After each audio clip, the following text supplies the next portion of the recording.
Les résultats 2015, donc comme vous l'avez vu, ils ont enregistré une nette amélioration par rapport à 2014 dans un contexte économique qui est vraiment très difficile, et ceci grâce à une forte contribution de l'amélioration des productions et la baisse des cash costs au niveau des sites en exploitation.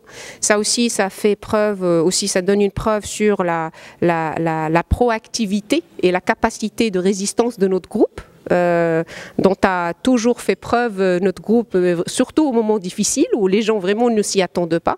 C'est que les équipes, ils ont pu rapidement augmenter les productions, baisser les cash costs, lancer 3 ans ou 4 ans avant des projets qui vont apporter la production dans des moments les plus difficiles. Les résultats de Managem enregistrent une amélioration, une croissance de chiffre d'affaires de 12% dans un contexte aussi difficile à l'échelle internationale, impacté par la baisse des cours. C'est vraiment un exploit.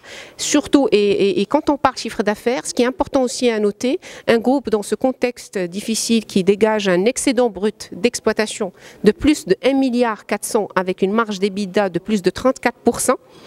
Et c'est vraiment aussi un exploit. Ça démontre vraiment le niveau de résistance de notre groupe aux moments les plus durs. Et c'est ça qui fait la force d'un groupe minier. Il y a d'abord son actif sur quoi il repose, c'est-à-dire en termes de ressources et réserves minières.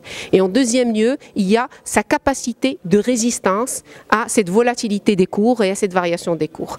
Donc voilà. Et puis, il y a le résultat d'exploitation aussi qui a enregistré une croissance de plus de 38% par rapport à 2015, justement, qui est le résultat de l'amélioration de l'EBE et du chiffre d'affaires. Alors, les prévisions 2016, ce que je peux vous dire, bon là, pour les cours, ça, comme vous le savez, donc personne ne peut le prévoir à l'avance. Mais ce qu'on peut dire, nous, ce qu'on prévoit pour 2016, et on voudrait le faire et on va le faire, c'est la hausse, continuer ce trend haussier de production sur les 2 métaux, argent et cuivre, et aussi continuer notre stratégie d'optimisation de nos cash costs, de baisse des cash costs pour avoir un niveau de résistance vraiment encore plus fort, pour qu'on soit encore plus fort par rapport à des niveaux de cours plus bas.